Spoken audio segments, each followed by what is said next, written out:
We are going to be looking at our product roadmap in some of our presentations today. So to properly set our expectations there, we need to review Salesforce's forward-looking statement slide. If you're unfamiliar with this slide, it urges Salesforce customers to base purchasing decisions only on currently available functionality at the time of purchase.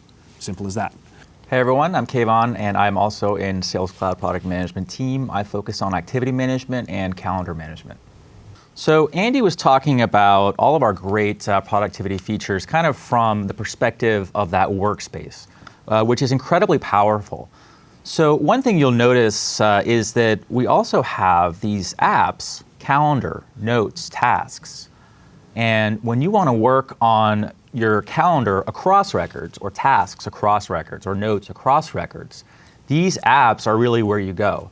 And so that's really the two perspectives where we want to really focus on productivity, is on the record workspace, but then on the apps. So I'm going to be talking about features coming in spring for our apps. I'll start with calendar.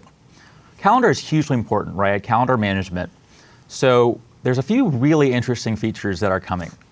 First of all, there is a beta, kind of a proof of concept for a really cool feature where you can add any Salesforce object to a calendar.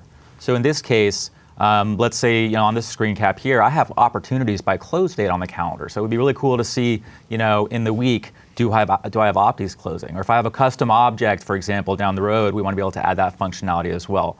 I'm going to be teasing a little bit of the roadmap as I go through this, just so when I actually go over it, it'll kind of get more real. And then also, usability enhancements like double-clicking to create a new event.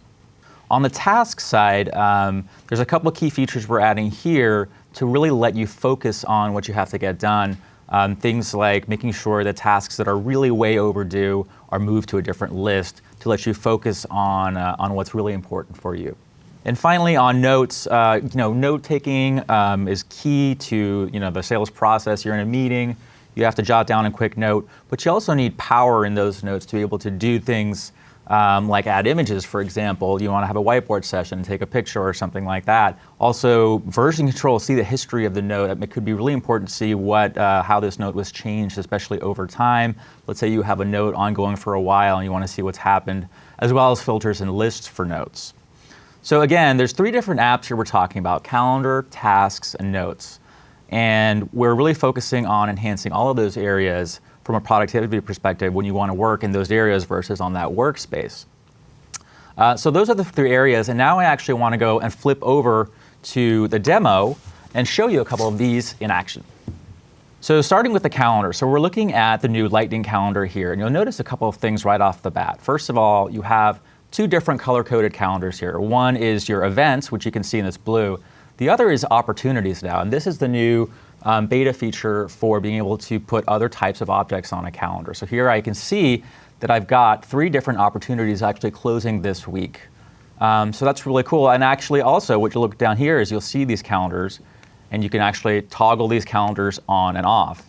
And that's something that we will be able to do over time with other calendars as well. So down the road, you'll actually be able to create calendars and add them here, different types of calendars and different types of entities.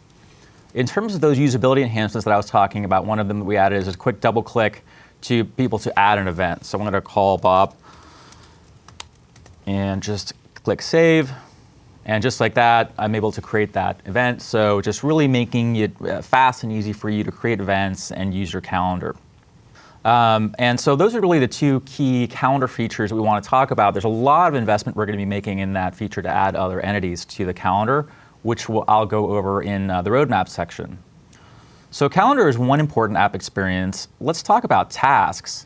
So the 2-panel task list, the task app, has been really cool. We know that a lot of you use tasks. Tasks are one of the most heavily used features in Salesforce. So this 2-panel task list is really important because it lets you flip back and forth through the tasks really easily and be able to see different tasks and details on those tasks very easily, right? So that's an important area we're going to continue to focus on.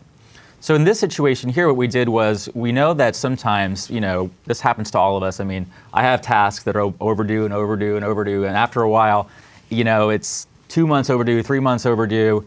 At some point, it may be that I just don't need to focus on them anymore. So we actually took those out of the My Tasks list if they're over 30 days overdue. So, but you can still see all your overdue stuff here in the All Overdue Tasks list. And it looks like, wow, I have a lot of stuff that I've been ignoring, so I better get on it. But at least I know where to find these tasks, and the My Tasks list is just going to show us what's relevant in basically, the last 30 days and coming up. And then finally, let's talk about notes.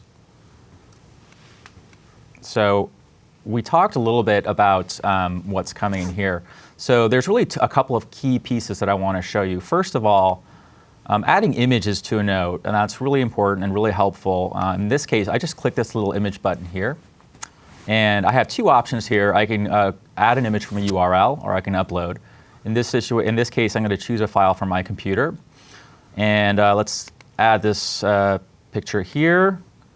And we had a meeting outdoors in this beautiful national park. This is Arches National Park in Utah, and it was a great meeting, went really well. It's a nice locale. I was really happy about that. So it was really easy to add this picture here. And also, what you'll see here on this little drop-down is the version history for the note. So now I can look at any version of the note. This is the version before I added the picture. If I go back and I look at the current version, there's the version with the picture.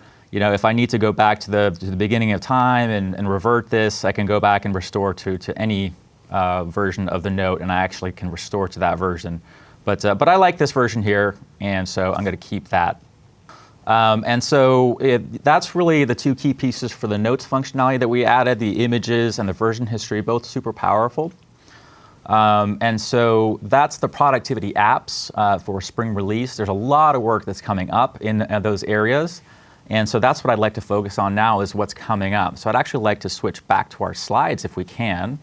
And I'll talk a little bit about what's coming up on the productivity roadmap. So there's a few key areas that we focus on in productivity. So first of all, email integration enhancements. There's a couple of really interesting things happening here. One is, if you're sending email as a rep, sometimes you want the email to look like it came from your work account, your Gmail account, or your Exchange Office 365 account. So what you'll be able to do is actually authenticate into your email, and when you're in that timeline or when you're on that record and you hit send email, you'll have the option to actually send it via your Gmail or Office 365 account. So you get that continuity of that thread, but it also looks like it came from that account, which is something that you may want. Something else that we're doing for email, which is pretty huge, is a new email object. That's email as a first-class citizen from our object perspective.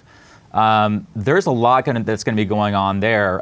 What it's going to help us do, first of all, as some of you or a lot of you probably know who've been with Salesforce for a long time, an email in Salesforce under the hood is actually a task object, right? Which is, it's fine, but there's a couple limitations there. If you have an email object, you can actually have it model the email better. You can have the formatting. You can have the storage be correct to store the header, all kinds of things. And you can have separate platform features, workflow, and all the other triggers and things on the email object be different than those on the task object.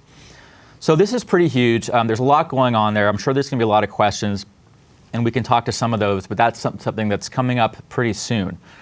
In terms of the timeline and task list enhancements, searchability, we looked at filtering. There's also searching for a specific activity on the timeline, especially for something that's a big account or really busy. There might be a lot of activities. Also, inline edit on the task list. So if I'm looking at my task list and I see that detail panel, instead of having to go to a separate edit, I can just go and make an edit on that detail panel and then just flip to my next task. So really improving the productivity on that task app. On the notes side, there's some really cool stuff too, offline for mobile. Marcus is going to talk about offline. That's hugely important. So mobile offline notes. Shared notes, being able to share notes with each other, as well as being able to create a task directly from a note. As you're going through your note, you might have some action items. And then finally, on the calendar, we talked about that ability to add other objects to the calendar, like opportunities. So in this release, it's essentially a proof of concept for you all to see the feature with opportunities. That's a static calendar, but we're going to add the ability to create a calendar for any Salesforce object that has a date field, and you can pick the date field and you can show those on a calendar. And we're also going to be looking into integration with external calendars, so your Google Calendar or your Office 365 calendar.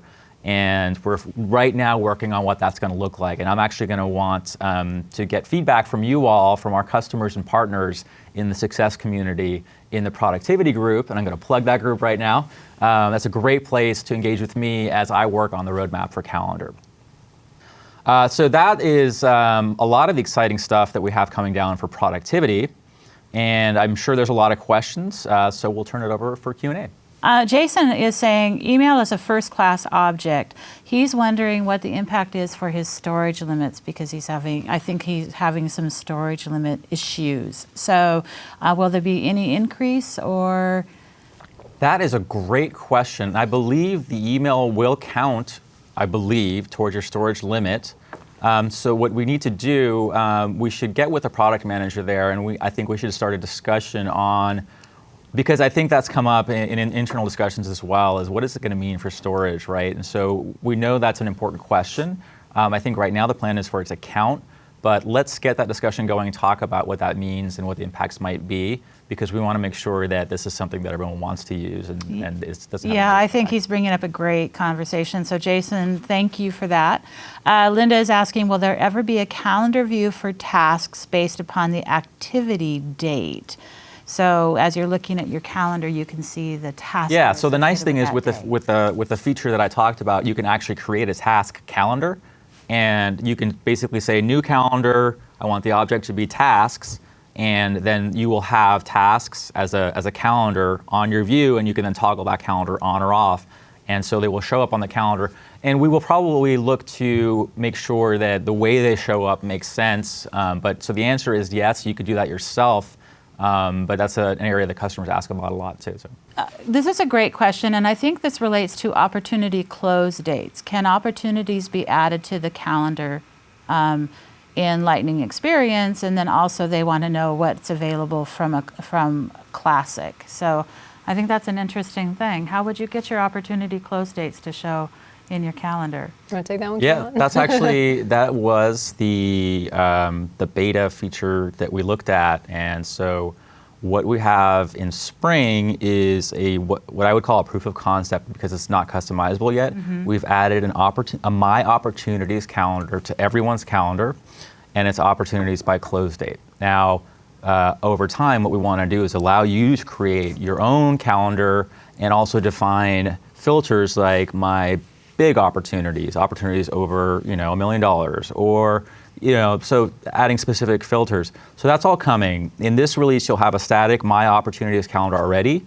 And then in the next release, hopefully, you'll be able to define your own calendars for not just opportunities, but other objects as well on the calendar. And that's a Lightning Experience feature. That will be a Lightning Experience feature. It will not be going back to Classic.